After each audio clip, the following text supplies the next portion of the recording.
সিফাত, আপনাকে আমন্ত্রণ। এবং আমরা আপনার প্রতিবেদন দেখছিলাম, যেমনটি দেখছিলাম যে ঢাকা বিশ্ববিদ্যালয়ের শিক্ষার্থীরা নিশ্চয়ই ডাকসু নির্বাচনের জন্য মুখিয়ে আছে, যেমনটি দেখছিলাম আপনার প্রতিবেদনে। এর বাইরে তাদের উচ্ছ্বাস কেমন দেখেছেন ক্যাম্পাসে? ধন্যবাদ আপনাকে। আসন্ন ডাকসু নির্বাচনকে ঘিরে শিক্ষার্থীদের যে উচ্ছ্বাস, আমরা এই প্রতিবেদন তৈরি করার সময় তাদের যে উচ্ছ্বাস সেটা আমরা দেখেছি। আগামী মাসের ৯ তারিখে এই সম্ভাব্য ডাকসু নির্বাচন, এবং এই ডাকসু নির্বাচন সম্পর্কে যদি বলি, এই ডাকসু নির্বাচনকে ঘিরে 1952 সালের ভাষা আন্দোলন, শিক্ষা আন্দোলন, 1969-এর গণঅভ্যুত্থান, মুক্তিযুদ্ধের সাথে এই ডাকসু নির্বাচন কিন্তু ওতপ্রোতভাবে জড়িত। এবং এই ডাকসু নির্বাচনকে ঘিরে আমরা দেখছি শিক্ষার্থীদের মাঝে যে এক ধরনের চাঞ্চল্য, এক ধরনের যে আমেজ, সেটি কিন্তু আমরা এই গত কয়েকদিনে লক্ষ্য করেছি। এবং শিক্ষার্থীরা বলছে তাদের ঢাকা বিশ্ববিদ্যালয়ের যে ভর্তির পর তাদের যে একটি জার্নি চলছে, সেই জার্নির সর্বপ্রথম বেশিরভাগ শিক্ষার্থীরা কিন্তু এবছর ডাকসুকে প্রথম পাচ্ছেন, যেহেতু এটি প্রায় দীর্ঘ 6 বছর পর অনুষ্ঠিত হচ্ছে। এবং ডাকসুকে ঘিরে শিক্ষার্থীদের মাঝে যে উন্মাদনা, উত্তেজনা, সেটি কিন্তু আমরা আমাদের চোখে পড়ার মতো একটি বিষয় হয়ে ছিল। এবং শিক্ষার্থীরা বলছে যে এই ডাকসুকে ঘিরে তাদের যে বিভিন্ন সমস্যা, সেই সমস্যার সমাধান তারা পাবে তাদের কাঙ্ক্ষিত প্রতিনিধিদের মাধ্যমে। একদমই। এবং আসলে কিন্তু দীর্ঘ একটা সময় পর কিন্তু ডাকসু নির্বাচন হচ্ছে এবং তাদের মধ্যে অনেক আশা আকাঙ্ক্ষা থাকবে, এটাই স্বাভাবিক। কিন্তু সিফাত, উচ্ছ্বাসের সাথে সাথে কিন্তু প্রস্তুতিটাও দরকার। প্রস্তুতিও নিশ্চয়ই নিচ্ছেন, কেমন প্রস্তুতি দেখছেন আপনি?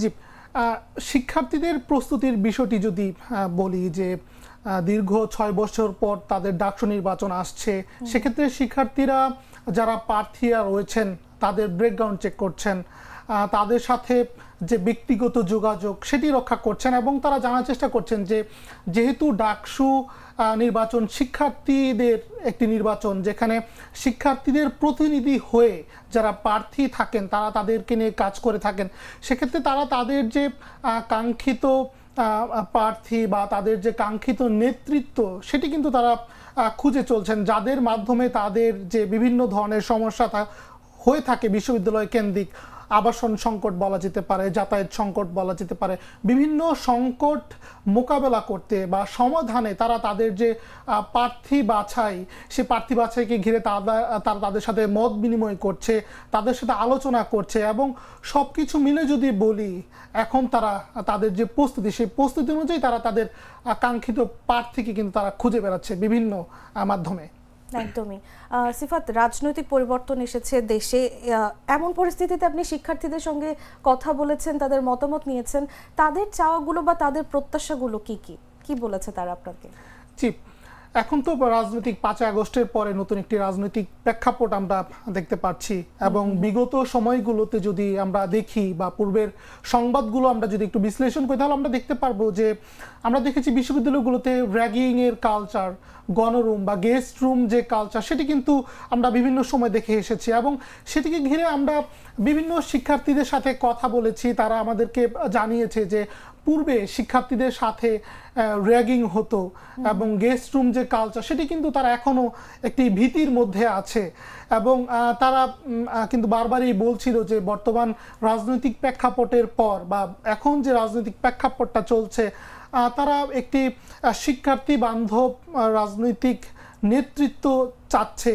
অন্যদিকটায় অনেক শিক্ষার্থী বলছেন তারা হল কেন্দ্রিক এবং একাডেমি কেন্দ্রিক, তারা ছাত্র রাজনীতি চান না। সেক্ষেত্রে অনেক শিক্ষার্থী তাদের পূর্বের অভিজ্ঞতা কিন্তু আমাদেরকে তুলে ধরেছিলেন যে বিগত 15 বছরে অনেকে রাজনৈতিক হেনস্থার শিকার হয়েছে, তাদের পড়ালেখায় তারা অনেক সময় বিভিন্ন রাজনৈতিক কর্মকাণ্ডকে ঘিরে অনেক ক্ষেত্রেই পিছিয়ে গেছে। অন্যদিকটা অনেক শিক্ষার্থী বলেছে যে বিগত সরকারের সময় যে রাজনৈতিক সংগঠনগুলো ছিল তারা তাদের রাজনৈতিক বিভিন্ন ইস্যুতে তাদেরকে জড়িয়েছে। সেক্ষেত্রে অনেক শিক্ষার্থীদের সাথে আমাদের কথা হয়েছে, তারা বিশ্ববিদ্যালয় এবং বিশ্ববিদ্যালয় হল কেন্দ্রিক যে রাজনীতি সেটি তারা অনেকাংশেই চাচ্ছেন না। তবে ডাকসু নির্বাচনকে ঘিরে তারা শিক্ষার্থীদের প্রতিনিধি হয়ে কাজ করবে, এমনটি কিন্তু তারা আমাদেরকে জানাচ্ছে, তাদের এটি প্রত্যাশা। একদমই। আপনি দুঃখিত, ক্যাম্পাস রাজনীতির কথা বলছিলেন। তো এই যে ক্যাম্পাস রাজনীতি, তারপর হল রাজনীতি, আবার লেজর ভিত্তিক রাজনীতি, এসব বিষয়কে কিভাবে দেখছেন শিক্ষার্থীরা, এবং এসব বিষয়কে পাশ কাটিয়ে কেমন হতে পারে ডাকসু নির্বাচন? জি, ক্যাম্পাস রাজনীতি তারা যেমনটি বলছে যে ক্যাম্পাস ভিত্তিক এবং হল কেন্দ্রিক যে রাজনীতি আগে ছিল বা পূর্বে যেটি ছিল সেটি কিন্তু তাদের রাজনৈতিক যে প্রভাব সেটি কিন্তু অনেক সময় লক্ষ্য করা গিয়েছে। এবং সর্বশেষ যে ডাকসু নির্বাচন আমরা দেখেছি, সেই ডাকসু নির্বাচনেও রাজনৈতিক প্রভাব আমরা লক্ষ্য করেছি। তারা আমাদেরকে বলেছেন যে তারা রাজনৈতিক প্রভাব মুক্ত একটি ডাকসু নির্বাচন চান, যে নির্বাচনকে ঘিরে সাধারণ শিক্ষার্থীরা তাদের প্রতিনিধিদের সাথে সরাসরি যোগাযোগ করতে পারবে এবং তাদের যে সমস্যা সেটি তারা উত্তরণ করতে পারবে। বিশ্ববিদ্যালয়ের অবকাঠামোগত উন্নয়ন থেকে শুরু করে শিক্ষাগত যে উন্নয়ন, সেই উন্নয়নই কিন্তু তারা চান। অন্যদিকটা এখন বাংলাদেশে বিভিন্ন রাজনৈতিক দল আমরা লক্ষ্য করছি তাদের ক্যাম্পাসে কার্যক্রম চলমান রয়েছে। তবে শিক্ষার্থীরা আমাদেরকে বারবারই একটি কথা জানিয়েছে যে তারা রাজনৈতিক প্রভাব মুক্ত হয়ে শিক্ষার্থীদের সমস্যা সমাধানে যারা কাজ করবে তাদের মুখে কিন্তু তারা নতুন ডাকসু নির্বাচনে দেখতে চান। একদমই, অনেক আশা আকাঙ্ক্ষা আসলে শিক্ষার্থীদের যে যেসব সমস্যাগুলো ছিল সেগুলো যেন পাশ কাটিয়ে তারা উঠতে পারে। সিফাত, শিক্ষার্থীদের সঙ্গে কথা হয়েছে আপনার, বর্তমান প্রশাসনের নেতৃত্বে ডাকসু নিয়ে কোনো বক্তব্য আছে কি তাদের? জি, বর্তমান যে প্রশাসন, বিশ্ববিদ্যালয় প্রশাসন, সেটিকে ঘিরে আমরা শিক্ষার্থী থেকে শুরু করে রাজনৈতিক কয়েকটি দলের সাথে কথা বলেছি। রাজনৈতিক কিছু সংখ্যক রাজনৈতিক দল তারা বর্তমান প্রশাসনের অধীনে ডাকসু নির্বাচনকে চান না, বা তারা বলছেন যে তাদের যে আকাঙ্ক্ষা সেটি বাস্তবায়ন হবে না। অন্যদিকটায় যারা সাধারণ শিক্ষার্থীরা রয়েছেন তারা বলছেন যে বর্তমান যে বিশ্ববিদ্যালয় প্রশাসন তারা অনেকাংশেই এই ডাকসু নির্বাচন একটি সুষ্ঠু নির্বাচনের রূপ দিতে পারবে। এর কারণ হিসাবে অনেকেই বলেছেন যে বর্তমান যে বিশ্ববিদ্যালয় প্রশাসন রয়েছে তারা তাদের নিয়ন্ত্রণে হলগুলোকে নিয়ে নিয়েছে এবং হলের আচরণবিধি এবং সকল কিছু আইন শৃঙ্খলা বলেন, সকল শৃঙ্খলা বলেন, সেটি কিন্তু বিশ্ববিদ্যালয় প্রশাসনের মাধ্যমেই নিয়ন্ত্রিত হচ্ছে।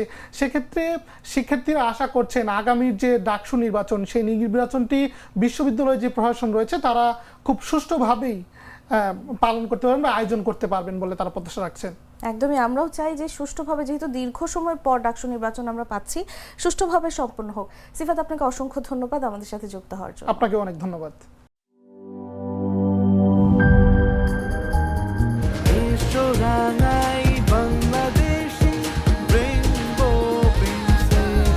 রেইনবো পেইন্টস, ছড়াও জীবনের রং।